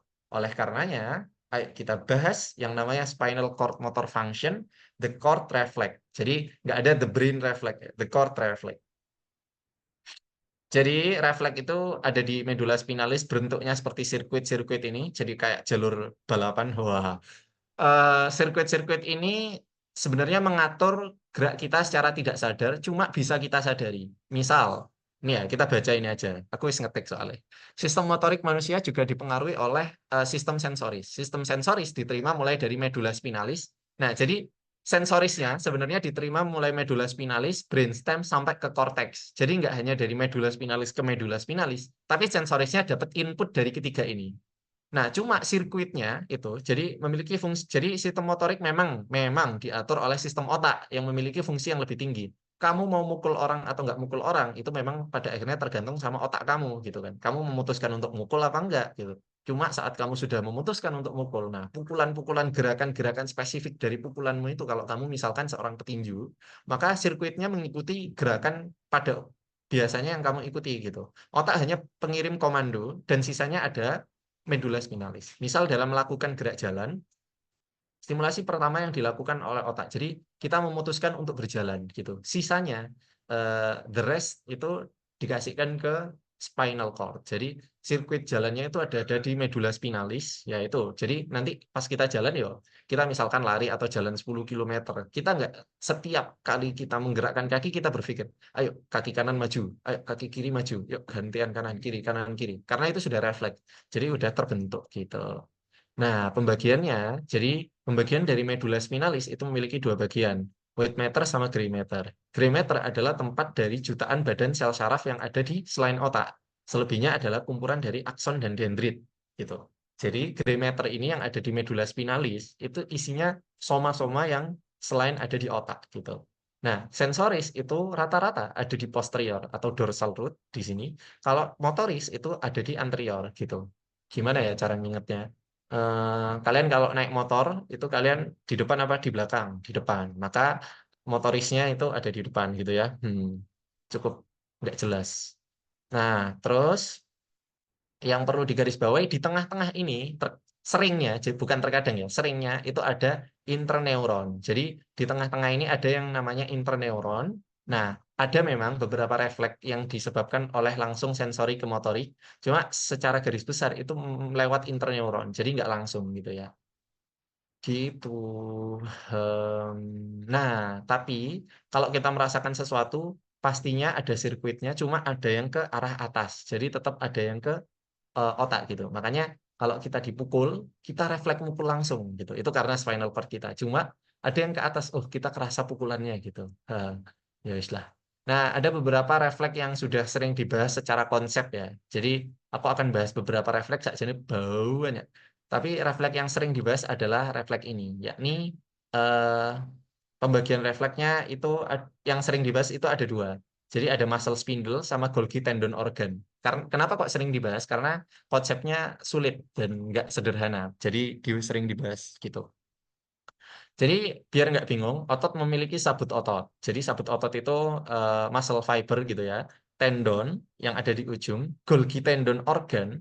Jadi Golgi tendon organ itu yang ada di sini. Terus habis itu muscle spindle. Jadi muscle spindle itu yang ada di tengah. Golgi tendon organ itu ada di reseptornya ada di tendon gitu. Nah, balik lagi kayak Indra tadi. Indra itu kan sebuah syaraf. Jadi dia punya reseptor. Di sini kita juga punya sebuah reseptor. Nah, reseptornya ini ada muscle spindle, ada Golgi tendon organ. Nanti dia itu sensorisnya ke apa namanya? Matchpin, terus habis itu baru motorisnya ke ini jadi sabut otot. Jadi gini, nanti tak jelaskan bahwa sabut otot itu adalah fungsi utama dari otot sendiri. Otot itu buat apa sih? Buat gerak. Jadi untuk konteks kekuatan gerak, angkat gitu lah. Itu muscle fiber yang bekerja. Nah, tendon itu adalah ujung dari otot yang menempel pada suatu origo atau insersio, bisa tulang maupun kulit. Yang kulit itu contohnya misalkan yang ada di wajah gitu ya. Jadi dia itu nempelnya sebenarnya nggak ada tendonnya sih, mungkin aponeurosis. Cuma aku di sini konsepnya adalah tidak semua otot itu menempel pada tulang. Ada otot-otot wajah yang menempelnya insersionya sama kulit gitu. Terus eh, Golgi tendon organ itu reseptor sensoris yang mendeteksi tensi dari sebuah otot. Jadi gini, ada dua reseptor penting di sini yang kita bahas untuk refleks. Yang pertama Golgi tendon itu mengatur tensi. Jadi gini, dia itu menerima seberapa banyak tensi yang kita terima gitu. Kalau muscle spindle seberapa panjang otot eh, yang kita rasakan. Gini deh. Ya Allah, ya Allah. Jelaskannya bingung. Gini, Golgi tendon organ itu membatasi tensi yang kita angkat agar tidak terlalu berat. Kita ngangkat 924 kilo gitu kan. Kita kan nggak kuat daripada otot kita sobek, Golgi tendon organ ini mengawasi berapa beban yang kita terima. Kalau bebannya dirasa oleh Golgi tendon organ ini tidak masuk akal gitu kan, dia akan merelaksasi otot secara paksa. Jadi walaupun kita pengen untuk ngangkat 924 kilo tadi, kita nggak bisa karena kita sudah oleh Golgi tendon organ ini refleksnya disuruh untuk relaksasi otot sehingga ya udah daripada ototnya robek, kita nyerah gitu. Relaksasi itu. Jadi eh, coba aja kalian ngangkat eh, kalian dikasih motor gitu kan, langsung kalian angkat. Pasti kalian nggak akan berusaha keras untuk ngangkat motor itu karena kalau kalian nggak mampu itu udah diterima sama Golgi tendon organ udahlah nyerah aja refleks gitu relaksasi. Tapi kalau muscle spindle itu stretch ya. Jadi semakin otot kalian ditarik, muscle spindle ini berbeda sama Golgi tendon organ. Semakin kalian dikontraksikan gitu. Karena apa? Kalau kalian ditarik terus-terusan terus nggak ada respon, robek kan gitu. Oleh karena saat kalian ditarik, nah itu otot kalian, ah jangan jangan tarik, kontraksi. Ditarik, jangan kontraksi kan gitu. Jadi dua-duanya ini walaupun konsepnya beda, yang satu relaksasi, yang satu kontraksi, mereka sama-sama biar ototnya itu tidak bekerja terlalu berat gitu. Yang satunya karena tensi yang diterima, yang satunya karena panjangnya. Jadi mereka itu sebagai pengukur gitu. Ini udah nggak kuat nih, mending relaksasi aja. Ini terlalu panjang nih, ayo pendekkan lagi kayak gitu. Yes, that is. Kita bahas yang pertama, muscle spindle. Jadi muscle spindle adalah reseptor yang mendeteksi panjang dari sebuah otot, gitu ya. Fungsi dari reseptor ini bertujuan untuk mencegah panjang otot berlebihan. Jadi gampangannya kalau misalkan lebih terlalu stretch, terlalu ditarik, itu dia akan kontraksi. Semakin otot dipanjangkan, muscle spindle juga ikut panjang dan merangsang otot untuk kontraksi. Muscle spindle sendiri memiliki sebutan intrafusal. Jadi ekstrafusal itu maksudnya yang muscle fiber gitu. Jadi nanti ada namanya alpha gamma coactivation gitu ya. Ayo kita bahas di gambar ini aja. Atau di gambar ini ya? Di gambar ini aja. Jadi konsepnya itu gimana? Konsepnya yang pertama adalah kita fokus pada muscle spindle ya sekarang. Muscle spindle itu dia sebagai pengukur. Ini misal panjangnya ini berapa senti? Panjangnya misalkan 10 senti misal ya. Misal. Nah, terus panjang ototnya ini 100 senti. Nah, saat otot ini panjangnya mencapai berapa? Mencapai 200 senti. Jadi pokoknya kalau misalkan ototnya dipanjangkan lagi, maka muscle spindle ini kan menerima rangsangan, ototnya kok tambah panjang gitu kan. Oleh karenanya dia mengirim sensoris. Nah, sensorisnya ini nggak kita terlalu bahas namanya, karena yang sering dibahas adalah alpha gamma activation, artinya motorisnya yang dibahas. Sensoris, ototnya tambah panjang gitu, kata muscle spindle. Nah, oleh karenanya ada namanya alpha motor neuron yang akan ke ekstrafusal atau ke mana muscle fiber untuk kontraksi. Tambah panjang ya, ayo kontraksi-kontraksi gitu. Terus gamma itu buat apa Mas? Gamma motor neuron. Kenapa kok dia balik ke muscle spindle? Bukannya muscle spindle ini untuk anu kan, untuk apa namanya? Untuk merasakan adanya perbedaan panjang. Kan yang perlu di apa namanya pendekkan kan ya udah ototnya ini aja gitu kan Mas gitu. Yang ini dipendekkan ya buat apa? Nggak mempengaruhi. Ternyata ini tuh untuk menjaga standar dari panjang tersebut. Misal nih ya, kalau misalkan standarnya adalah otot ini panjangnya 100 senti dan muscle spindle panjangnya adalah 1 senti misalkan, maka kita harus pakai perbandingan itu. Kalau misalkan ototnya dipanjangkan menjadi 200 senti, tapi muscle spindle-nya itu apa namanya panjangnya tetap 1 senti, nanti di selanjutnya pengukurannya itu akan berbeda gitu kan. Dianggap oleh tubuh kita 200 itu banding 1. Padahal aslinya 100 banding 1 gitu kan. Oleh karenanya, misal dipanjangkan menjadi 200. Nah, oh gini. Jadi kalau misalkan dipanjangkan menjadi 200, ini ototnya dipanjangkan menjadi 200 gini kan. Muscle spindle ini kan iya, kan dia di tengah-tengah, tertarik menjadi 200. Yang awalnya 1 senti, anggaplah menjadi 2 senti gitu kan. Saat alfa motor neuron itu memendekkan lagi otot dari 200 menjadi 100, tapi muscle spindle-nya nggak dipendekkan, maka nanti kan perbandingannya jadi 2 banding 100. Dapat nggak maksudku? Jadi misalkan ini 100 ya. Terus motor apa namanya? Muscle spindle-nya itu 1. Nah, saat ototnya dipanjangkan menjadi 200, muscle spindle-nya kan ikut panjang menjadi 2. Dia mendeteksi adanya perbedaan panjang gitu kan. Terus dia akan mengirim alfa motor neuron, alfa ya, alfa dulu. Alfa motor neuron, akhirnya otot yang 200 tadi kembali menjadi 100. Tapi kalau misalkan muscle spindle-nya ini dari 2 nggak balik lagi jadi 1, dia ini nanti kan pas dimolorin, molor lagi, dia harus balik jadi 1 lagi. Yang membuat dia balik adalah gamma gitu. Jadi alpha gamma coactivation itu adalah saat mereka itu di stretch, alfanya itu menggunakan motor muscle fibernya untuk kembali dan gammanya itu menggunakan muscle spindle-nya untuk juga kembali ke tempat awal gitu. Gitu. Jadi alpha gamma coactivation itu kayak gitu. Terus muscle spindle itu sebenarnya ada banyak pembagian lagi yang lebih rinci. Jadi misalkan di muscle spindle ini ada dua namanya apa namanya fibernya. Jadi ada nuclear bulk fiber, ada nuclear chain fiber. Cuma ini berkaitan sama bentuk dan konsep pembagian aja, nggak berkaitan sama fungsi dari refleks. Jadi dia itu maksudnya kalau misalkan sensorisnya, afferentnya antara nuclear bulk sama nuclear chain ini beda. Jadi yang nuklear primary afferent, jadi ada primary sama secondary afferent. Primary afferent itu meliuk-liuk di apa namanya fibernya, tapi kalau yang secondary itu seperti busa, jadi kayak mencerabut gitu. Nah, ini tidak ada kaitannya sama fungsi dari alpha gamma activation secara garis besar, cuma ini merupakan bentuk-bentuk variasi yang harus diketahui sebagai nice to know. Nah, untuk manifestasi klinis dari muscle spindle itu adalah stretch reflex. Jadi stretch reflex itu walaupun yang kita pukul adalah tendon, bukan berarti itu tadi itu refleks dari Golgi tendon organ, jangan kebalik. Jadi walaupun stretch reflex itu aslinya adalah eh, muscle spindle yang bekerja. Jadi stretch reflex itu memukul dari tendon dan dia membuat muscle spindle itu untuk apa namanya? Ketarik dikit dan dia akan kontraksi. Makanya manifestasi klinisnya namanya stretch reflex dan ini kita gunakan sebagai mengukur apakah dia itu ada kelainan dari refleksnya dari saraf lower motor neuron atau upper motor neuron. Kalau lower motor neuron kalau ada kelainan, maka refleks dari stretch reflex ini akan turun. Kalau upper motor neuron itu akan naik, jadi klonus. Tapi upper motor neuron nanti juga dibagi lagi. Ada yang maksudnya memang naik, ada yang dia ternyata juga nggak mesti lah intinya. Terus untuk tendon dari suatu otot dipukul untuk memanjangkan otot secara dinamis.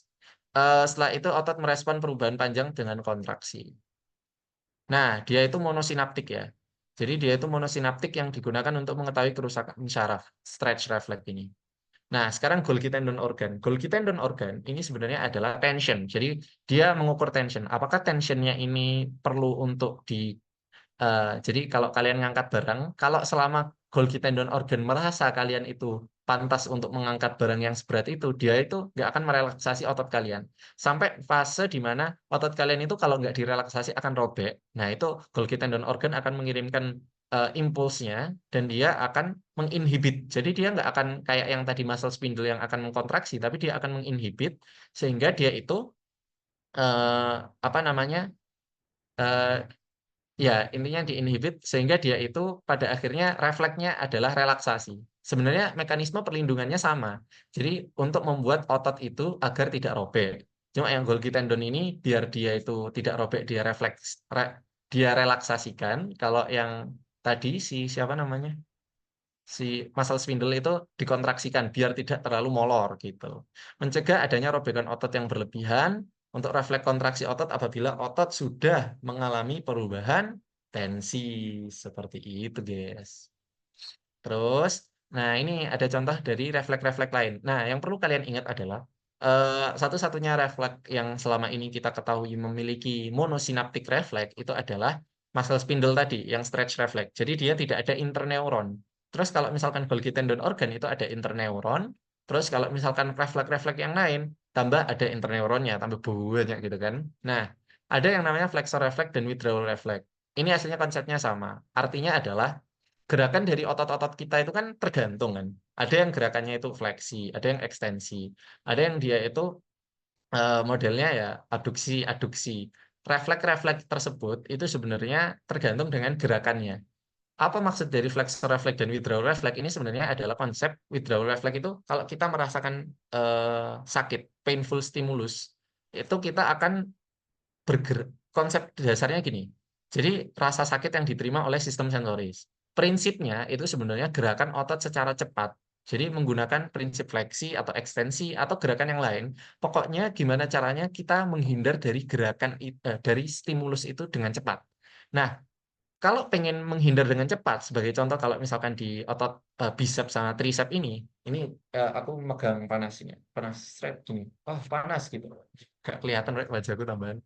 Ya wes lah. Intinya kalau misalkan aku megang panas gini. Nah, aku akan refleks gini. Jadi, eh, kalau kita pengen gerakan kita cepat, kita harus mengkontraksikan salah satu otot yang mendukung dan dan menginhibit atau merelaksasikan otot yang tidak mendukung pergerakan kita menghindari painful stimulus itu. Jadi konsepnya kayak gitu. Nah, flexor reflex ini, jadi dia mengeksitasi bagian yang dia itu pengen apa namanya, pengen menghindar dan menginhibisi bagian yang menghambat gitu. Kalau hanya menginisiasi aja, mengeksitasi aja, mungkin gerakannya tidak secepat ini. Makanya namanya withdrawal reflex, flexor reflex. Jadi tergantung gerakannya ya. Oleh karenanya, sebenarnya konsep aku dulu mikirnya loh, kok malah diinhibisi gitu ya. Soalnya ada bahasa soal yang dia itu nggak jelas. Ini kok malah diinhibisi. Ternyata benar. Jadi inhibisi itu maksudnya ya di daerah yang satunya gitu. Bukan inhibisi dia tidak dia tidak beralih dari sakit tadi, tapi menginhibisi agar otot yang tidak mendukung itu diem aja gitu daripada ganggu gitu. Oleh karenanya kalau dari sebuah kelompok dan kalian merasa kalian tidak berguna, itu diemnya kalian itu merupakan sebuah berkah, nggak guyon-guyon. Cortical spinal brainstem and control of motor function. Nah, ini sebenarnya adalah bab yang membahas tentang motorik secara umum, Tapi entah kenapa bagian yang vestibular itu dimasukkan di sini. Jadi bagian keseimbangan dimasukkan. Kayaknya karena menyinggung sistem rubrospinal dan pontin gitu-gitu deh. Jadi kayak dimasukkan ke dalam sini. Cuma maaf banget guys, karena eh, aku kebelet, jadi aku tak ke kamar mandi dulu ya. Mungkin moderator mau ngajak ngobrol pemirsa, bentar aja, kebelet.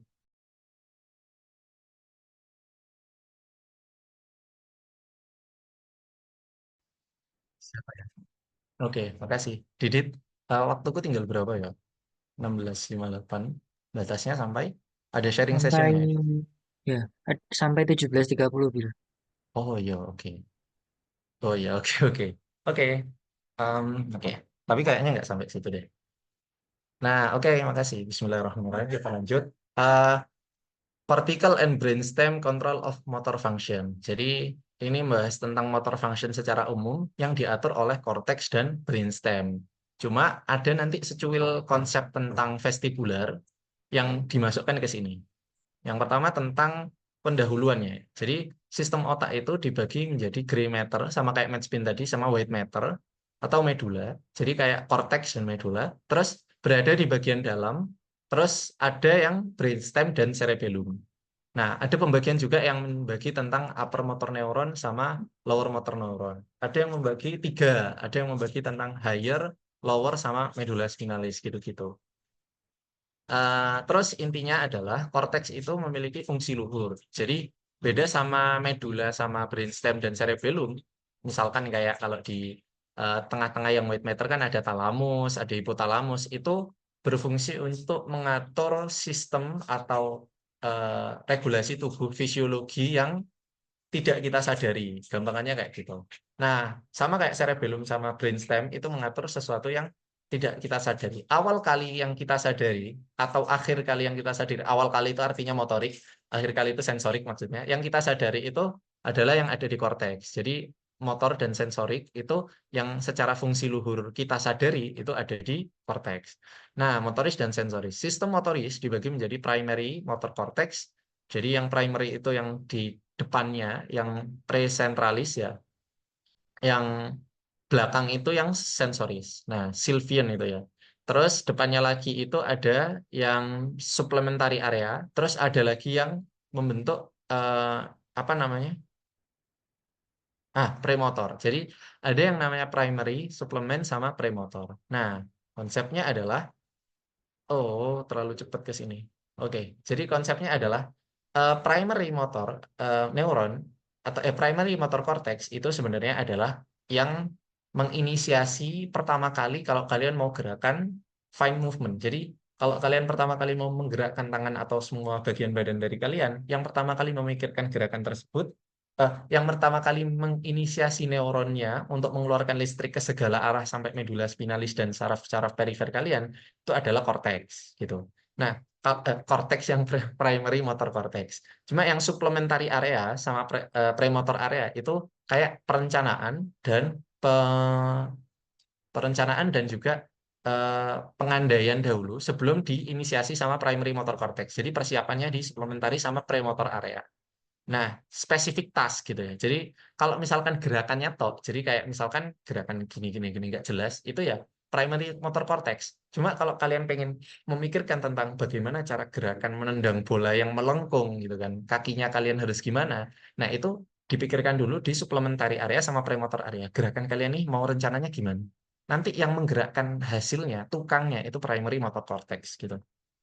Spesifik task. Supplementary area berfungsi untuk fiksasi juga dari badan seseorang. Oleh karenanya, keseimbangan itu ada banyak yang mengatur ya. Ada bahkan sampai supplementary area ini yang ada di korteks, ada juga yang mengatur dari mata, ada yang mengatur dari vestibular, ada yang mengatur dari basal ganglia, banyak yang mengatur keseimbangan postural ini. Sekarang area. Kalian udah belajar di mana ya area ini? Entah di apa, apa di anatomi ya? Area Broca, area Wernicke gitu. Itu adalah spesifik neuron yang ada di area tertentu yang dalam penelitiannya itu dieksitasi. Jadi kayak misalkan pakai sistem eksitasi yang mana dia itu fungsinya banyak, jadi jadi kayak dia anu ya, di scan sinyalnya itu keluar dari mana. Nah, saat kita memahami itu sinyalnya keluar kebanyakan dari Wernicke gitu. Saat kita mau ngomong itu kebanyakan sinyalnya dari Broca. Jadi kayak dibulut-buluti sama seorang ilmuwan yang mengklasifikasikan tempat ini. Nah, Broca area itu digunakan untuk word formation. Jadi bagaimana cara kita mengolah bahasa kita untuk menyampaikan ke orang lain. Komunikasi, ya ini, seperti aku ngomong ini, broca area yang bekerja. Tapi broca area itu tidak hanya berkaitan sama vokal. Jadi disinggung di Gaitan bahwa broca area itu nggak hanya berkaitan sama vokal. Yang mana vokal itu kan sebenarnya hanya tugas dari laring kan. Jadi plika vokalis itu hanya tugas dari itu kan kalau mau mengeluarkan suara. Cuma bagaimana kita menyampaikan apa yang kita maksud itu broca area. Sehingga orang-orang yang mengalami lesi di Broca area ini, dia itu tidak bisa mengirimkan maksud mereka dalam bentuk apapun. Kalau orang kalau orang apa bisu ya, bisu, kalau orang bisu yang nggak bisa ngomong, itu mungkin bisa jadi mereka menyampaikan maksud mereka dengan bahasa lain, bahasa isyarat, tulisan, kalau misalkan dia sebelumnya pernah eh, nggak bisu gitu. Tapi kalau lesi di Broca area ini semua cara dia menyampaikan ke orang itu GJ. Jadi nggak nyambung gitu loh. Jadi gampangannya kalau misalkan kalian itu ngomong sama orang yang broca areanya itu rusak, itu mereka yang sebenarnya itu eh, apa namanya yang tersiksa itu mereka karena mereka itu ngerti apa yang kita sampaikan tapi mereka itu nggak bisa menyampaikan maksud mereka. Oh, betapa kependemnya semua rasa itu gitu. Tapi kalau Wernicke area itu adalah area pemahaman, jadi gampangannya semua macam pemahaman, bahkan hanya pemahaman sekedar kita melihat maksud dari suatu momen itu Wernicke area. Jadi pemahaman dari sebuah bahasa, jadi gampangannya kalau misalkan orang yang lesi di Wernicke area itu, kalian yang kasihan gitu. Karena kalian ngomong apapun, sejago apapun kalian ngomong dengan orang yang mempunyai lesi di Wernicke area ini, mereka nggak akan paham gitu kan. Mereka malah ngomong yang nggak nyambung gitu. Yang tersiksa kalian, ini diajak ngomong nggak nyambung gitu. Nah, itu. A movement juga ada yang a fixation. Jadi di occipital itu ada. Jadi ini area-area yang sebagai contoh ya. Jadi berfungsi sebagai fiksasi mata. Jadi gampangannya mata kalian itu bisa di situ aja, bisa fix melihat sesuatu ke situ walaupun aku noleh-noleh gini. Ya walaupun noleh-noleh ini juga dipengaruhi oleh sistem vestibular ya. Nanti kita bahas. Area ini berhubungan erat dengan konsep berkedip juga. Jadi efek berkedip. Ya semua lah, semua mata lah. Nah, ada yang namanya homunculus. Jadi dia itu dibagi menjadi korteks tadi yang menjadi sistem luhur kita itu dibagi menjadi bagian-bagian. Nah, mungkin kalian udah tahu ini, cuma yang perlu kalian garis bawahi adalah lebih dari setengah dari area yang ada di korteks ini menginervasi eh, bagian tangan dan wajah. Jadi bagian tangan dan wajah ini diinervasi lebih dari setengah, yang lainnya bagian-bagian kaki. Karena semakin luas area yang diinervasi, maka semakin teliti gerakannya. Jadi kayak wajah ini kita bisa ekspresi macam-macam kan. Coba kaki kita apakah bisa mengekspresikan suatu ekspresi senyum? Itu kan nggak bisa. Karena tugas mereka hanya membawa kita dari suatu tempat ke tempat lain. Tugasnya jalan kok. Kalau tangan menjahit, terus habis itu mengkelitiki orang, terus menulis, gitu-gitu fine movement kan. Oleh karenanya, semakin luas daerah yang ada di korteks ini, semakin teliti gerakan dari seseorang itu. Area-area juga di pembagian hampir sama juga dengan sensorik ya. Jadi sensorik itu juga hampir sama cara pembagiannya. Jadi gampangannya ini yang ada di presentralis, kalau yang di postsentralis ya pembagiannya hampir sama kayak ini. Oke, mau maghrib ya. Nah, terus habis itu jalurnya ya. Jadi kalau misalkan bekerja pada sistem motorik, kortiko sesuatu. Jadi jalur dari motorik itu aslinya adalah kortiko sesuatu. Artinya adalah entah kortiko bulbar, entah kortiko spinal, entah entah kortiko bulbar, entah kortiko spinal atau segala jenis kortiko lainnya gitu. Karena mulai dari korteks kan. Kortiko spinal, maka kortiko ke spinalis. Kortiko bulbar, kortiko ke bulbaris. Bulbar itu medula oblongata sebenarnya. Terus kortiko rubrospinal ya, ke rubro dulu terus ke spinal gitu deh. Sebenarnya menjadi dua, yakni sistem piramidal sama ekstrapiramidal. Piramidal itu yang kalian rasakan gerakan kasar. Jadi piramidal itu seperti gerakan yang gerakan itu kasar. Kalau ekstra piramidal itu yang mengkoreksi gerakan agar tidak berlebihan dan agar halus gitu. Jadi gampangannya kalau misalkan ada anak bayi, dia bisa aja kita kasih, jangan bayi deh, balita, kita kasih pena, terus habis itu kita suruh nulis bisa aja. Gerakan menulisnya itu dia bisa karena piramidalnya udah ada. Tapi ekstra piramidalnya itu belum karena ya itu sistem ekstra piramidal berkembang itu akhirnya nulisnya kasar dan belum fine, belum presisi gitu. Nah, jalur-jalur ini, misal kortikospinal, itu memiliki sel khusus, yakni sel piramidal, atau kalau di otak itu ada istilahnya sel Betz, besar banget. Nah, itu ada sekitar 34.000 sel Betz yang ada di jalur kortikospinal.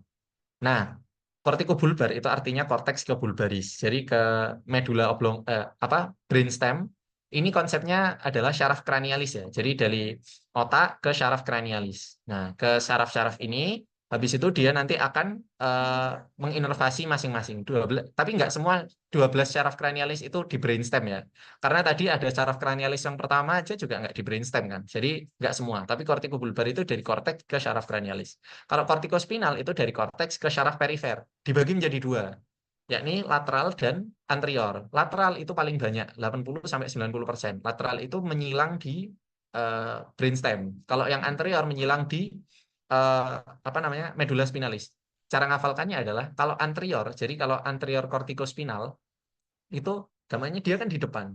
Saking di depannya dia itu lupa untuk belok karena dia lurus saja, lurus. Oh iya belok rek. Akhirnya dia beloknya di medula spinalis gitu. Dia lupa untuk belok. Ya udah gitu. Itu cara menghafalkannya aja. Jalur lain. Nah, ini itu sebenarnya adalah buletisasi dari semua sistem dari syaraf. Jadi saling membenarkan, saling mengimpuls dan sharing-sharing ya. Ini memang bulat gitu dan memang panjang pembahasannya. Bahkan belum belum mesti aku bisa jelaskan gitu. Ya, bagi kalian yang sudah mempelajari syaraf juga kayaknya paham tentang ini, terutama kayaknya Deva juga banyak paham tentang buletisasi dari impuls-impuls ini dari sini ke sini. Nah, kalian kalau mau lihat buletisasi impuls-impulsnya itu di Ninja Nerd itu ada tersedia 66 video tentang neurologi dan itu semuanya tentang jalur-jalur. Nah, coba kalian lihat aja. Nah, pada akhirnya sistem ekstrapiramidal itu adalah sistem yang membenarkan sistem piramidal tadi dan dia itu ada banyak nukleusnya, rubrospinal, olivospinal. Jadi dia itu dari rubro ke spinal, olivo ke spinal, jadi tekto ke spinal. Jadi dia nggak dari korteks tapi membenarkan di tengah-tengah gitu, sensori neuron gitu. Nah, terus ini tentang brainstem. Nah, brainstem itu ada kerja sama seperti kayak talamus, dia itu bekerja sebagai sesuatu yang tidak kita sadari. Kontrol-kontrol dari sistem-sistem autonomis kita itu kontrolnya ada di brainstem, respirasi. Makanya kalau misalkan kalian ada kontrol-kontrol respirasi, kardiovaskular, gastrointestinal itu ada di brainstem semua. Jadi refleks muntah itu ya ada di brainstem. Terus habis itu kalau apa namanya apa ya nukleus-nukleusnya lupa ya aku, kontrol equilibrium, eye movement dan lain-lain itu semua kontrolnya ada di brainstem gitu. Nah, ini membahas sedikit tentang vestibular ya. Nggak tahu kenapa kok nyasar ke sini. Jadi vestibular ini sebenarnya adalah koklea. Jadi koklea itu pendengaran. Konon katanya koklea ini juga memiliki peran di dalam keseimbangan kita. Cuma memang nggak banyak. Yang banyak itu adalah sakulus, utriculus, sama semisirkular. Nah, anatominya itu mereka semua memiliki endolim dan perilim. Nah, endolim itu yang di dalam, perilim itu yang di luar.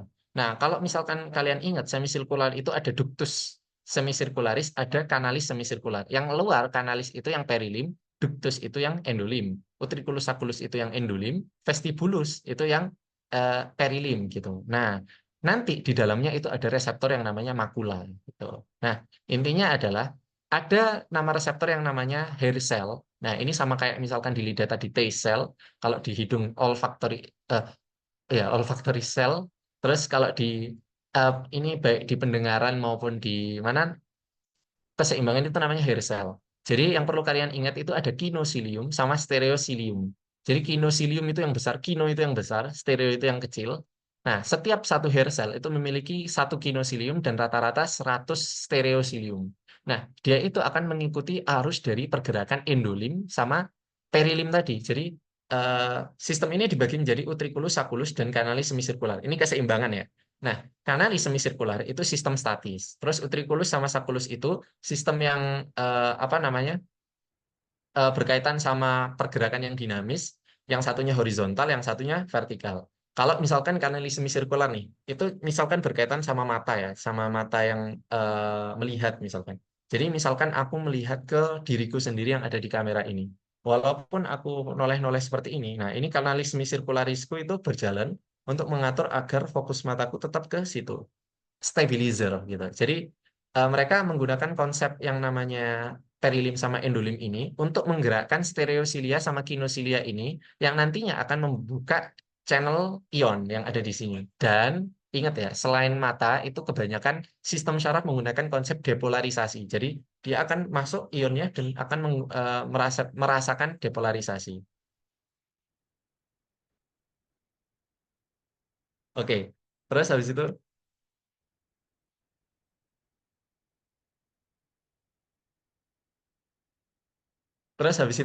ya jadi utriculus sama sacculus ini menjadi satu klasifikasi ya. Jadi eh, awalnya itu bukan yang seperti ini tapi kayak untuk sendiri aja. Oke, intinya eh, ya nyempil dia itu di sini. Kalau sebenarnya untuk memahami konsep dari vestibular itu kayaknya lebih gampang ke babnya sendiri daripada di sini.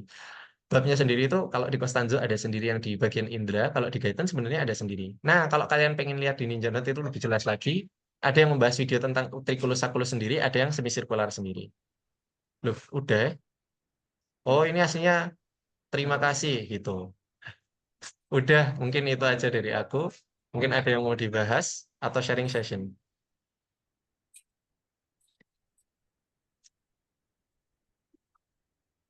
Oh, oh, ada. Oke, aku kembalikan ke Didit. Oh ya, ada kuis. Hahaha. Kuis kali ini akan berbeda. Rasakan. Enggak sih. Maksudnya berbeda tuh eh, apa? Betul salah atau enggak berbeda pertanyaannya. Oke, silakan Didit. Oke, terima kasih Nabil. Jadi selanjutnya ini nanti ada kuis bisa dikerjain selama sharing session. Buat nanti kalau misalnya ada pertanyaan buat Nabil bisa chat langsung ke Nabil atau chat ke aku ya.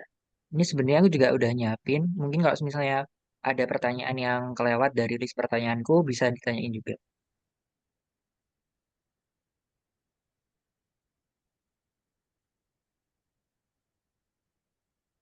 Oke, bisa dijawab Nabil.